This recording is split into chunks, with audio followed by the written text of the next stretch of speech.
because I was on a practice run. Okay. Okay. Do you have the profile in front of Do I you? hang up the other phone? Huh? Wait, no. So, Yeah? yeah. Do I hang up the other phone? No. Oh, you're on Instagram. So Okay. now join on the phone that you were on live with me with. Okay. Hi, everyone. Third time's a charm. We're going to figure this out. All those people. Back. You were joined. When did you unjoin? I didn't unjoin. I had to, Sonia, that was a practice one, so we have to do the real one now. That's why she didn't unjoin, it ended. Okay. So just join the one that's up now. Everybody gets a free ticket to Denny's. I've been carefully watching. Their tenacity will get them a free ticket to Mar-a-Lago. Okay, we're getting there, honey. Hang on. All right. We are so close. This is going to happen. I hope so. Oh, my God. I'm going to get off of it.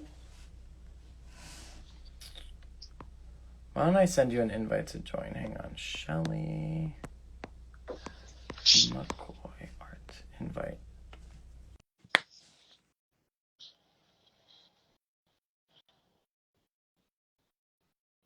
Okay. Oh, wait, no. Okay. Okay. Don't touch it? Okay, got it. I'm going to hit join room. Yeah, join. Okay. There you are. I'm going to hang up now. We did it. Oh my God. It only took 35 minutes. Everyone, just for the record, we are very professional. We practiced this yesterday, but it is what it is. It happens. So it never happened yesterday, did it? Nope. Yesterday it went perfectly fine. So I don't know what happened, but it's all good. We're on live now. Murphy's Law. Yeah, literally Murphy's Law. So I guess I just want to start off by saying hello to everyone. This is going to be an Instagram live interview, despite all the technical difficulties that we had with Shelly McCoy on her recent solo show that I had the amazing pleasure to curate, Shelly McCoy March on Society. We're just going to go over a few questions. If anyone has any questions that they'd like to ask, please go ahead and put them in the little question bubble on the bottom. And if we have time at the end of the interview, I will be sure to reference them and ask Shelly. So do you want to go ahead and get started, Shelly? Hello, everybody. Thank you for joining our chaotic little Instagram.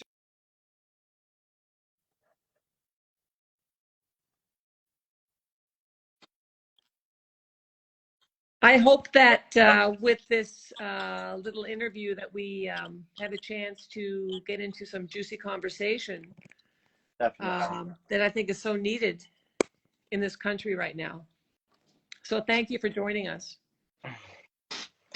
So without further ado, let's go ahead and get started and give everyone some context. So about 2 years back, you and I first met doing this exact same thing, an Instagram live interview, and we were discussing the first Fama show, which you had made a flag, allegory of sisterhood, that had a ton of penises for stars on an American flag and bras for the stripes as well.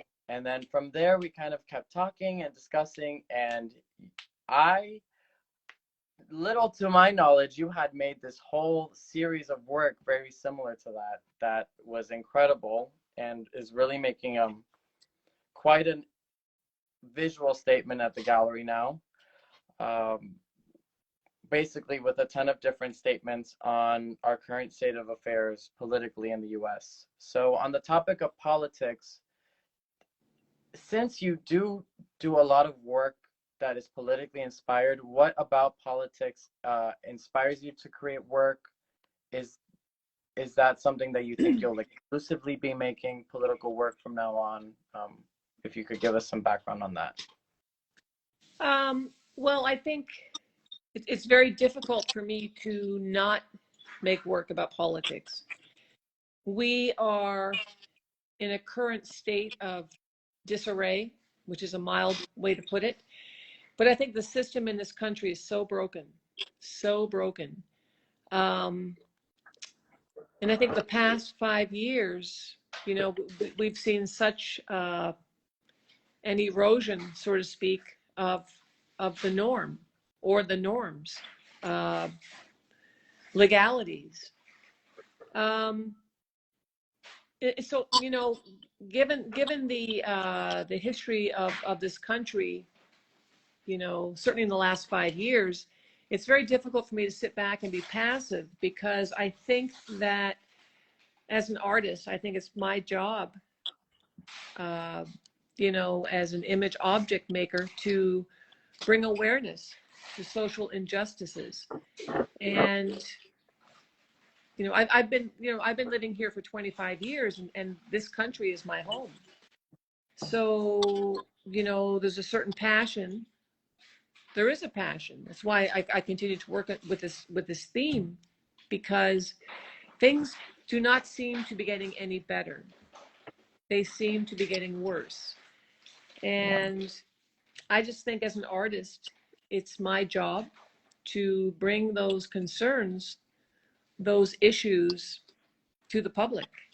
And I want to raise questions. I want people to be able to look at my work, and, you know, I want it to evoke questions from within the viewer. I think that we are maybe we're at a turning point in this country. I'm not sure. I don't know, but it's not bright and fuzzy right now. No, it's not.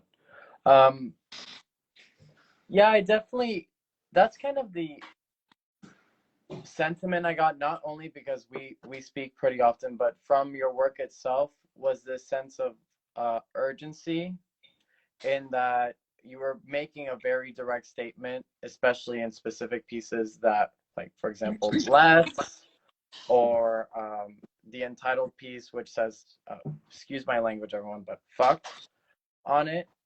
How dare I you? do agree that that there is a sentiment that you feel almost like if the person making the work, yourself, was urged to make the work, rather than feeling kind of the stereotypical artist. I feel so inspired, so I'm gonna make this piece. You know what I mean?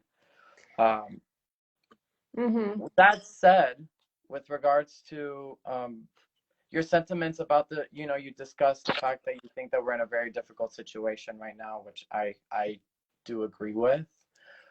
Do you feel any sense of hopefulness about what's to come? Do you think maybe we're in a place where things need to get worse in order for them to get better? Because I do think, to some, at least in my opinion, you don't really see problems in a situation until they've come to light, and that's usually during the most difficult times. So yeah, go. What is your perspective on that? Yeah, I think that's a very good observation. Well, I guess your question too is like, what makes me hopeful? Right? Yeah, exactly. Because I mean, I did that piece which was hope, said hope, and then there was like this little hidden message where it says the crayons are melted into this the word less, but hope is much more pronounced than the word less. And less is made by melting of the crayons. So there's a metaphor in there as well. But I have to be hopeful, because this is the country I live in. This is my home. My daughter was born here. You know, I've been here for 25 years, as I've said earlier. And young people. Yeah, I just feel like we have got to get through this period. But I have to say that when I watch the news regularly, and that less, even though it's a small part of that piece, the artwork, it's getting smaller and smaller each day. And can we prevail above this? I hope. Yeah. Yeah. Speaking of, you were mentioning the piece Hopeless, which is part of that series that we mentioned that are all flags that have been constructed over with statements in crayon. So do you want to talk a little bit more about that metaphor, like why crayons and what the melting represents? Well, just to give a little bit of history, for years, I worked with encaustic on clothing. Mm-hmm. So I was melting wax and working with, candles, crayons, etc. So, I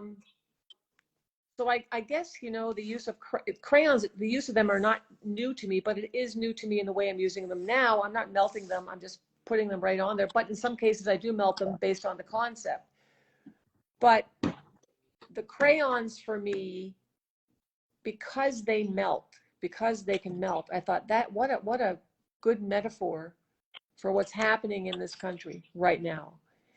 And the crayons, because they melt, was the first thing that attracted me to them. And the other thing that attracted me to them as a material to get my narrative across in this body of work is the fact that we associate crayons to naivety, to children. They make these, they make their very raw, honest drawings with crayons. So there's a certain amount of naivety that goes with our association with them. So I thought, it's such a nice dichotomy to use crayons because what I'm doing is not about naivety. It's raw, and I feel like it's the work is meant to be in your face. It's meant for you to look at the work. You can decipher whatever you want from the work. That's the cool thing about artwork. Yeah. But I'm hoping that it does raise questions.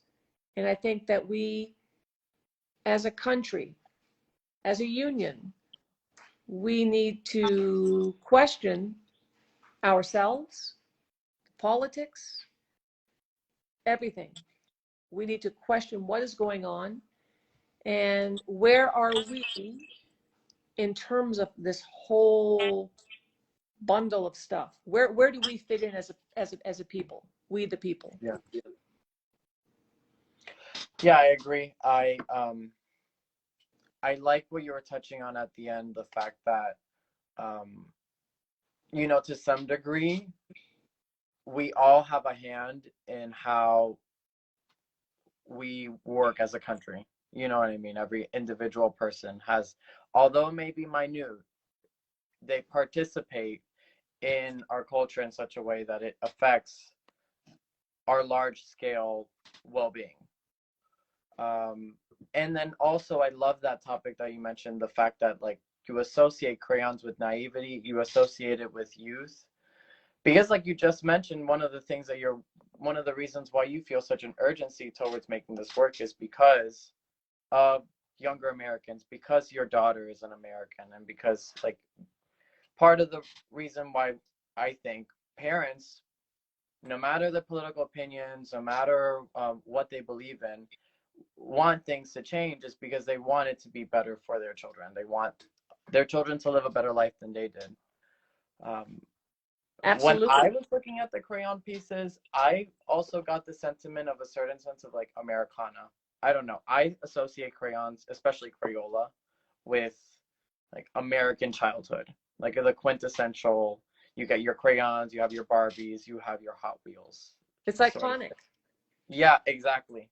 That iconography, I think, also plays into the whole sentiment that this, coupled with the American flag, is really grounded in discussing about domestic politics.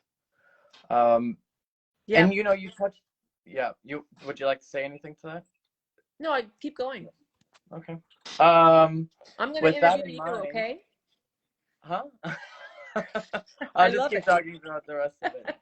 But with that in mind, in this show, we've got pieces that are all Crayola. crayons. And then we have pieces that use different works, like, for example, Lost Souls, the interactive piece that we have in the back, as well as the condom piece in Latex We Trust. Mm-hmm. So with that in mind, what would you say is a standout piece for you? I mean, of course, it's almost like picking, I would imagine it's like picking children. Like, how can you pick a favorite? But it was a question that you posed to me at the start of the show, so Yes, I'm it back on yes. you. Yeah, I thought, how clever is Mario? Back at you.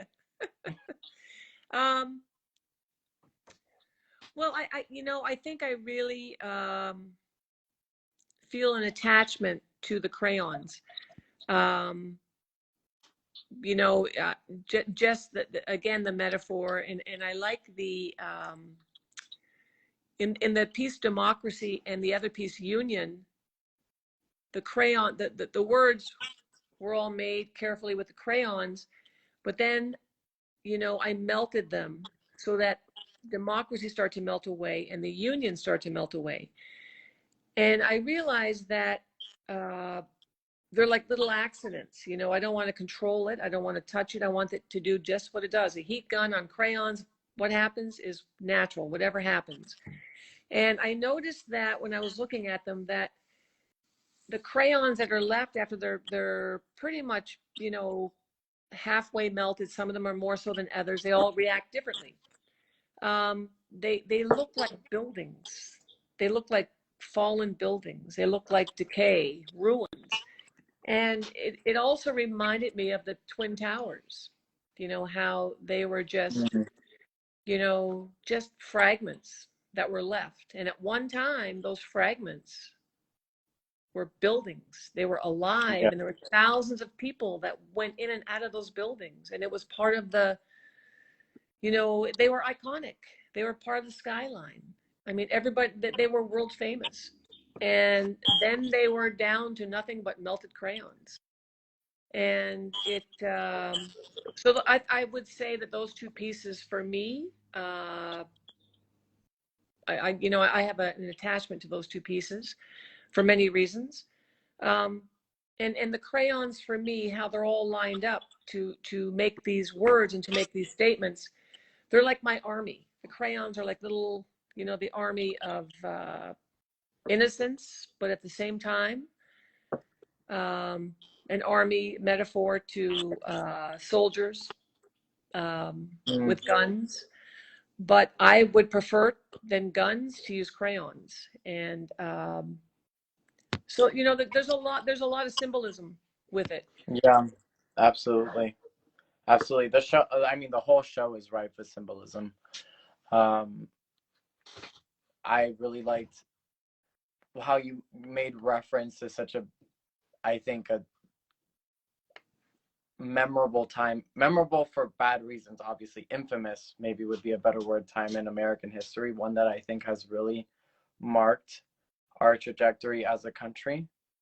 And I think you could easily make the association of like an army of crayons to that event as well, because of the fact that there were so many geopolitical warfare things that happened as a result of that instance Right. within the US. One of the things I love the most about like installing with you, because this was also my first time curating a show, which thank you so much for helping me, and thank you to Melanie, of course, Melanie's amazing, and so are you. Thank you. Was that when you came in, it almost was like the pieces were still alive, in the sense of like, oh, a shoe fell off. Okay, let's screw it back on. Oh, yeah. I think I need some more crayons here. Let me paint the crayons and stick them on. Right. And they're evolving. Yeah, totally. Evolving, and not just that, but raw. Like you can tell that it comes out of you, in a sense. Like, it's not something that you plan necessarily. It just like birds out of you. I remember Sonia, your wife, mentioning like, I try to get her to wait before I can make a backing, and and then she does it. I had to get it out, man. Because I'm old, I would forget what I was doing. So could you talk a little bit about like the process of making it work and maybe some of the challenges you face when making them? Because these are really like big, heavy pieces and not easy materials necessarily. So how was that? Well, I I'm just sure want to you have a say, million anecdotes. what's that? I said I'm sure you have a million anecdotes between the latex we trust condoms, the Which is the shoes, lightest the piece. Yeah, crayons. yeah. Yeah. Well, let me address the crayons first. You pick up a pack of crayons in the store and you go, oh God, this is nothing. It's so nice and light. They don't weigh anything, right? And I thought, oh, this will be so cool. I want to work with crayons. And then I thought, oh, let me work 3 by 5 feet. Let me work 4 by 4, 3 by 4, whatever. So then you start making, then you find yourself ordering online as many crayons as you can get. Then you find yourself in Walmart, which is a Stephen King experience. You're in Walmart standing in line and you got your shopping cart full of crayons. Third time around. And then you're thinking, my God, what am I doing? And then you realize this stuff is heavy. So it's heavy and it's expensive. So again, for all the G-rated viewers out there, the piece fucked was the hardest, was the heaviest because it was one of the more bigger pieces. And I think of the crayons, it's the biggest one. If sorry? I'm not mistaken. Of the crayons, it is definitely the biggest one. Yes, it's And the bigger one. Are the heaviest. Yeah, and so it was heavy. So some of the challenges were, okay, some were after the fact. But it was like, okay, what do you do for bracing? What do you do for hanging devices? You know, you have to, what do you do for when the wood would buckle? You know, you have to figure out all that stuff because of the weight. Yeah. So one box of crayons that I received, 25 packs in the box, and that was 40 pounds. So no, it was more than 25. I think it was like 50 packs, but that's a lot of weight. But so that was on a very practical level. The other challenges I had, and I'm just speaking right now about the crayons, was how will they be perceived? Because there's nothing subtle about them. So then I started thinking, well, maybe I need to not use such aggressive, raw terminology, words. And then I thought, okay, I'll try and tame it down. And then I start working. I thought, I can't do that. It has to be honest and real. Yeah. So that was one of the things I was thinking about, and that's more of on a conceptual level. I just didn't want to get stoned to death or anything, but so I just had to I just had to work. I have to work from my gut. That's the bottom line. And so thank God for Jan, the installer. Yeah.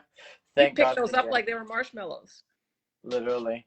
I think also I'm really glad you didn't feel like maybe you did feel like this at one point in time, but that you decided not to mince your words, because I think part of the reason why the pieces are so powerful is because you chose not to, and you decided to, say what you really feel.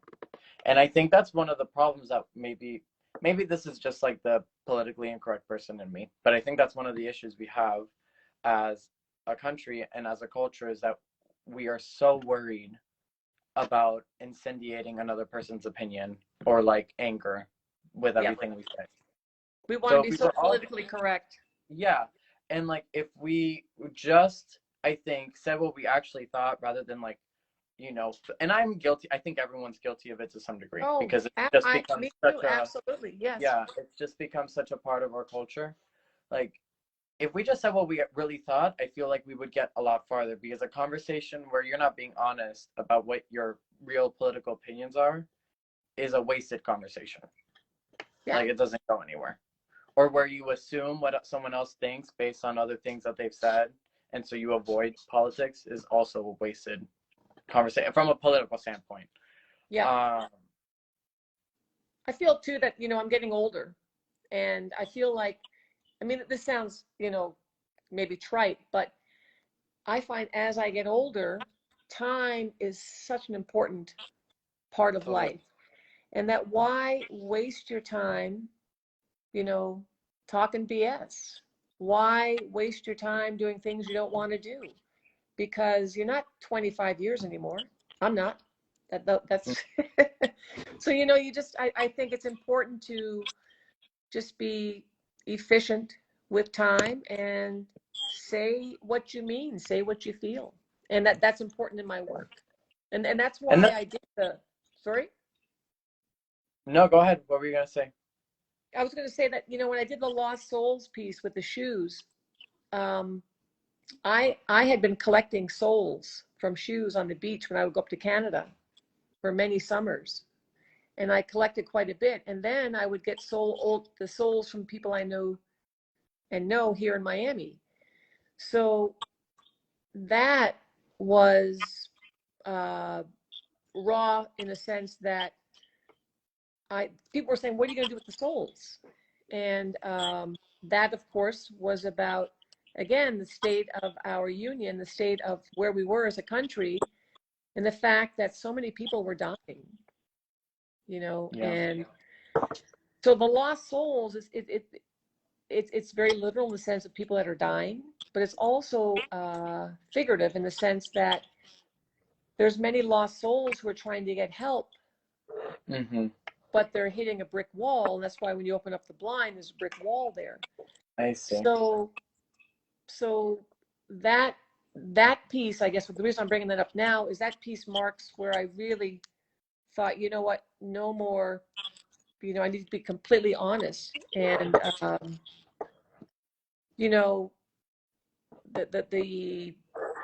the allegory of sisterhood with the fiber penises, that was honest, but it was also humorous. But I think that politically things have deteriorated so much. It's hard to be lighthearted. Yeah, it is. I see what you mean. So we just got a question from Melanie. And I have a question that's kind of related to that. So I figured I'd ask them in tandem. Okay. So first is, what kind of feelings is viewing the American flag invoke in you? And how do you think that differs from other Americans? And then Melanie was asking if you ever plan on tackling other flags from other nations. Well, to answer the first question, when I look at the American flag, number one, I think aesthetically it's a beautiful design. I think that I love the red, white, and the blue, the color combination. I think it's a beautiful flag. One of the more beautiful flags. Yeah. Designed by a woman. What? I know, Betsy Ross, right? By one. Yes, yeah. Exactly.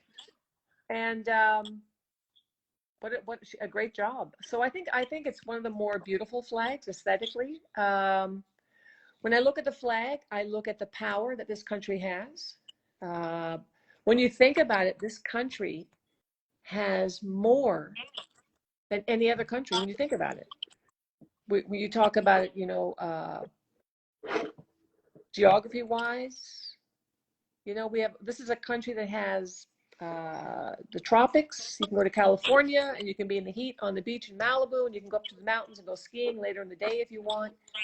That's just geography. The geography of this country is so beautiful. And I think about places like California and Oregon and Washington. It's just amazing. I also think about the power we have as a country when I look at that flag. If we are in danger of losing our democracy, which I believe we are, that is going to be a worldwide effect. Everyone's going to feel it. This country is powerful. I think the United States has been, I don't know, maybe from the beginning of time, I don't know, but we have been the leader on so many fronts. And many countries want to emulate us. So I think about all that stuff. And I think to that effect, you definitely see a global domino effect whenever something happens in the U.S. Yes. Yep. And Canada just had an issue. Sorry? No, go ahead. What were you going to say about Canada? A political scientist from Canada just had an article in the Globe and Mail, which is a big newspaper in Toronto, about if democracy erodes in this country, it's going to also permeate and affect Canada. It's going to affect, the world. But that article, I can't remember who wrote it, but it's in the Globe and Mail. It's by a political scientist, and it's really incredible, scary. Yeah, I mean, we've seen in so many other instances in our history how developments in the U.S. affect, for better or for worse, other countries throughout the world. I mean, you just look at the Great Depression too, for example, and that was probably the first big example of something in the U.S., which was the financial crisis, literally causing poverty, mass poverty elsewhere. Absolutely, yes. And it doesn't necessarily mean in that case it was like the US's fault, but it just was the reality of the fact that so many other countries were leaning on the US in that way. And we see it time and time again. So I can only imagine if we had some sort of situation where democracy eroded, how that would affect us. Right. Just 1 second. That's my dog. You just said democracy and she got all upset. Hang on. There you go. I think we are almost ready to wrap up. I'm sorry, let me walk outside. Yeah, sure. I mean, believe it or not, we've already hit 30 minutes, which I'm sorry? I did not know we would get so quickly. Believe it or not, we've already hit 30 minutes. Wow. Talking, which is, did I answer? Time flies. Right. Did I answer Melanie's question? No, I don't think you did. It was if you would ever approach other flags. Yes, I would. I'm thinking that I would like to do something on from the Canadian perspective. Oh, cool. It's but here's the point too. When you talk about or you do work about the Canadian flag, because the United States is such an influence on every nation, we are a powerful nation, no question. Mm-hmm. That because the U.S. is so powerful, if I do stuff about Canada, I got to tie in the United States too. You can't talk about another nation. You can't critique another nation without bringing in the U.S. because that is the influence and the power that we have. Yeah, I mean, especially if you're talking about Canada, because there's so many similarities. There are definitely plenty of differences, but we're right next to each other. Absolutely. We have been each other's best friends forever, and I think that exactly. Canada, rightly so, is a bit worried right now. So I think to end on a lighthearted note, I want to end with one last question from another commenter. Someone said, Madison said, who is your biggest inspiration? Not Bob Ross, right? Wrong. He is my biggest inspiration. I like happy trees. It's funny that Madison would bring that up because in my classroom, I have a poster of Bob Ross that my students gave me as a joke. Oh, that's so yeah. Well, Madison, I don't have just one inspiration. I have many. It's endless. My life experiences have been an inspiration for what I do. Like anybody's life experiences inspire what you do. Mario, what you do inspires, your how you see life through your eyes inspires what you do. Yeah, of course. Certainly, I would say my mother has a huge, big inspiration. Life experiences. Eva Hess, amazing artist. There's so many. Jackie Windsor, sculptor. Betty Goodwin, a painter. Deborah Butterfield, sculptor, who does these amazing. I don't know who doesn't know her work, but she's incredible. The driftwood and the wood horses. Jasper Johns, Robert Rauschenberg, Marcel Duchamp. I mean, it's there's so many. Big hitters. Yeah. What's that? I said some big hitters you've mentioned. A lot of very big artists. Yeah, a lot of art history like people there. that whose work I love. Yes, yes. So but you know, all in all, the biggest inspiration is just my life. Mm-hmm. Of course. Yeah, I mean that makes sense. That makes perfect sense. That ties in with another question that I had penned for you. But so I'm glad someone brought that up. With that in mind, I think we're ready to wrap up. Do you have any closing thoughts that you'd like to give? Like what you hope people will gain from viewing the show, or anything to that effect?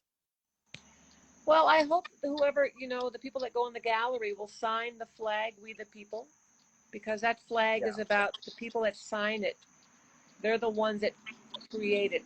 They're the ones that are creating the red stripes and the blue around the stars. It's through what they say, their commentary. So, and I'm quite anxious to read all the different comments, because we the people, we are the people that make up this great country, you know, and every single person, no matter who you are, where you live, how much you make, you are just as important as the other person. And it takes every single nail to hang up painting, so to speak.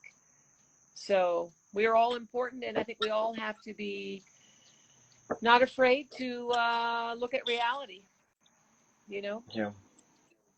And we need And to see work things for together. how they are. I agree. We have to work So with together. that in mind, I think we're gonna call it a night.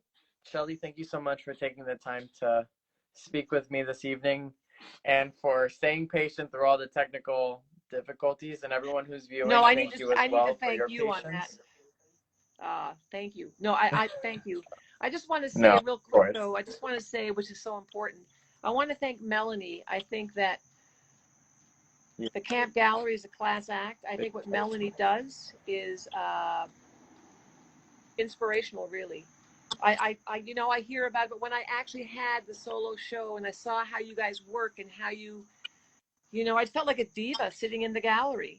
You know, everybody was doing everything, and you know, Melanie was right there, you know, via, you know, FaceTime. So I'm very impressed, and I think it's wonderful. I think Melanie is a real class act, and kudos, man. Thank you. Thank you. I agree. She's definitely a class act, and And Mario, honey, I you're the think best. anything, I think as the leader of the gallery, she sets the tone for the rest of us. So, anything that goes well for us, it really speaks to her as well. Absolutely. I know she's watching too. So. Well, what I did notice too is how much you guys have such respect and appreciation for her. I mean, that's really, so definitely there's a mutual respect. So that says a lot to me, I think. So, and Mario, you have been exceptional. And I was Thank you. saying to Melanie that I love working with you, and I hope that we can do a collaborative. We will. I got your number. We better. Yeah, you do. And I've got yours too. Awesome. You poor soul. No, lucky soul. All right, Shelly. Well, thank you so much, and I'm very happy to have taken the time to finally do this, and we'll talk again soon, I'm sure, next time we have a project together. Right. Thank you so much. Thank you guys Good for night, being here. I everyone. appreciate it. Yes. Bye-bye. Bye-bye.